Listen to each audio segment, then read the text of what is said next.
সন্ত্রাসের অভয়ারণ্য হিসেবে পরিচিত সীতাকুণ্ডের জঙ্গল সলিমপুরে চলছে যৌথ বাহিনীর বিশেষ অভিযান। চলবে আগামীকাল পর্যন্ত। এতে অংশ নিয়েছেন আইনশৃঙ্খলা বাহিনীর প্রায় ৩,০০০ সদস্য।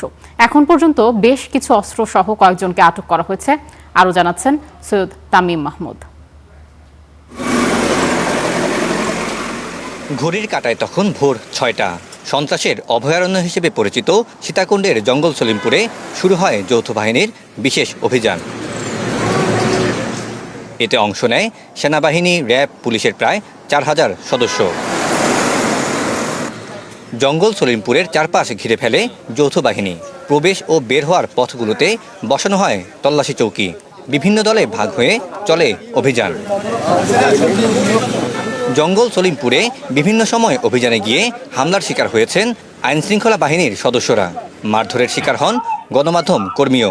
সবশেষ গত ১৯ জানুয়ারি অভিযানে গিয়ে সন্ত্রাসী হামলায় নিহত হন র্যাব কর্মকর্তা। এরপর আবারও আলোচনায় আসে জঙ্গল সলিমপুর।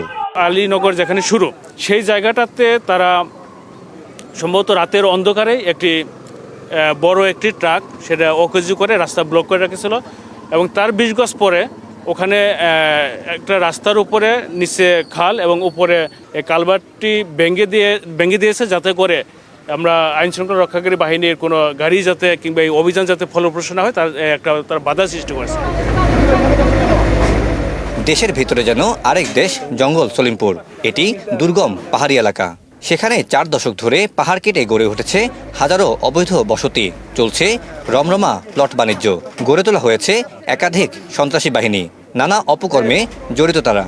কি পরিমাণ অস্ত্র উদ্ধার করতে পারছি জানি না, কিন্তু আমরা যে এখানে অধিকার প্রতিষ্ঠা করতে পারলাম, এটার মাধ্যমে আমরা দ্রুত সময় আরো অস্ত্র উদ্ধার করতে পারবো। আমরা পুরো নিয়ন্ত্রণে আছে। এটা অনেক বড় জায়গা, আপনার কত বড় জায়গা আপনারা কল্পনা করতে পারবেন না, কত বড় জায়গা। কিছু সংখ্যককে আমরা পাইনি, এটাও ঠিক।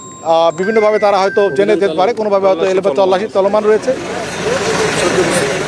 প্রায় ২ লাখের বেশি মানুষের বসবাস জঙ্গল সলিমপুরে। সন্ত্রাসীদের ভয়ে তটস্থ তারা, চান নিরাপদ পরিবেশ। আমাদেরকে অনেক মানুষ এই যে লাঞ্ছিত করতো, টাকা পয়সা গাড়ি নিত, আমরা রাত হলে একটু আসতে পারতাম না।